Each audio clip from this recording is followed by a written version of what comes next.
Story now circulating about an Air India Boeing, the same type of Boeing that just crashed in India, but a different aircraft here, being forced to turn back with mid-air technical issue just days after crash kills 270. I remember there was a sole survivor on that aircraft. Boeing now indicating that they're supporting investigations into both matters, and that the Air India spokesperson says one of our flights returned to Delhi after takeoff due to a suspected technical issue. An Air India flight was forced to make a U-turn due to a technical scare after takeoff on Monday. Air India flight 315 took off from Hong Kong at 12:20 p.m. local time, bound for New Delhi, when the aircraft began an unexpected descent shortly after takeoff. Oh, that sounds eerily similar. Okay, so it sounds like back to Hong Kong then.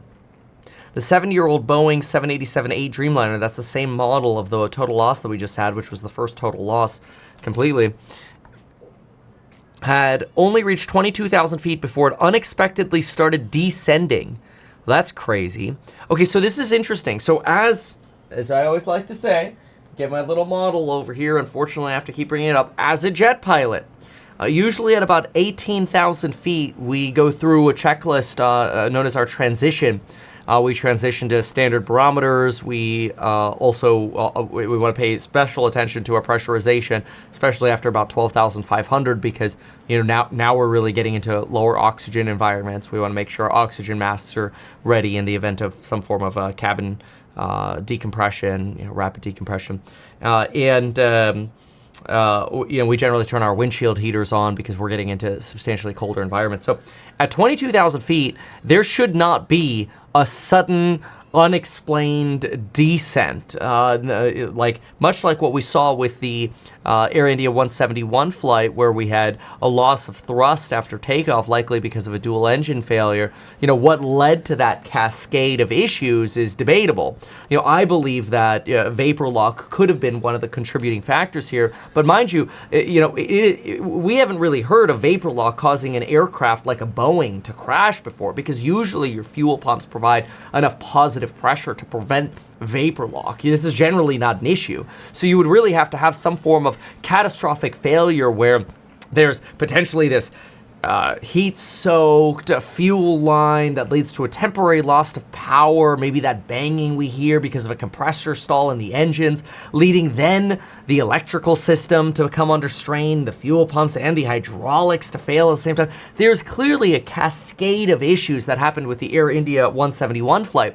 But I'll tell you, to all of a sudden at 22,000 feet start experiencing a, quote, unexpected descent is very, very bizarre. This is something that typically you wouldn't see happen because by now our engines have already been producing relatively constant thrust. We are climbing at a consistent climb rate, certainly a consistent power setting for the engines, and then as we get higher, that climb rate will slow because the air is getting thinner as we're going up.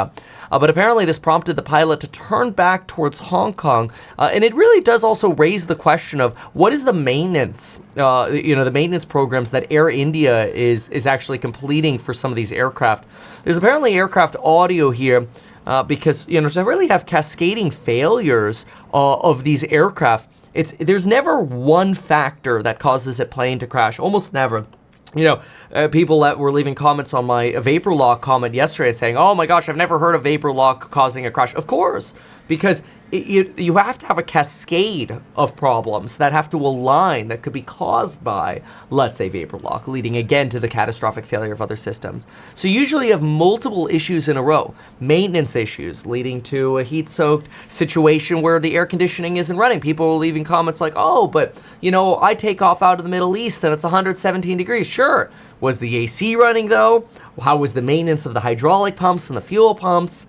Was that AC cooling down those fuel lines between the actual aircraft? You know, some people say, oh, well, Kevin, you know, fuel stored in the tanks. Yeah, but it gets recirculated, right? Unburned fuel gets recirculated back into the wings, which raises the temperature of fuel in the wings.